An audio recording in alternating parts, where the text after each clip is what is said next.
చర్చకు దారి తీసిన ప్రణయ్ హత్య కేసులో న్యాయస్థానం కీలక తీర్పు వెలువరించింది. ప్రధాన నిందితుడికి ఉరిశిక్ష, మిగిలిన 6గురికి జీవిత ఖైదు విధిస్తూ నల్గొండ ఎస్సీ ఎస్టీ కోర్టు తీర్పు ప్రకటించింది.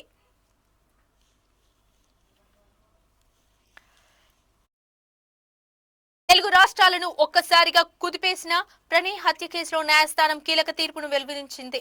ఈ కేసులో A2 నిందితుడిగా ఉన్న సుభాష్ శర్మకు ఉరిశిక్ష, మిగిలిన 6గురికి జీవిత ఖైదు విధిస్తూ నల్గొండ ఎస్సీ ఎస్టీ కోర్టు తీర్పు ప్రకటించింది.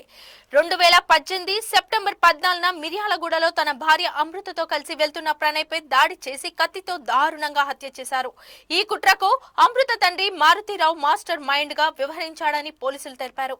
తన కుమార్తె కులాంతర వివాహం చేసుకున్నందుకే ప్రతీకారంగా ప్రణయ్ ను హత్య చేశాడని తేలింది. ఈ కేసును పోలీసులు అత్యంత ప్రతిష్టాత్మకంగా తీసుకుని 2019లో 8 మందిని నిందితులుగా పేర్కొంటూ ఛార్జ్ షీట్ దాఖలు చేశారు. 5 ఏళ్లుగా కోర్టులో విచారణ కొనసాగుతుండగా 2020లో మారుతిరావు ఆత్మహత్య చేసుకోవడంతో అతడిపై కేసు ముగిసింది. మిగిలిన నిందితుల్లో A2 సుభాష్ శర్మ జైల్లోనే ఉండగా అస్గర్ అలీ మరో కేసులో జైలులో ఉన్నాడు. మిగిలిన 6 బెయిల్ పై విడుదలయ్యారు. ఇది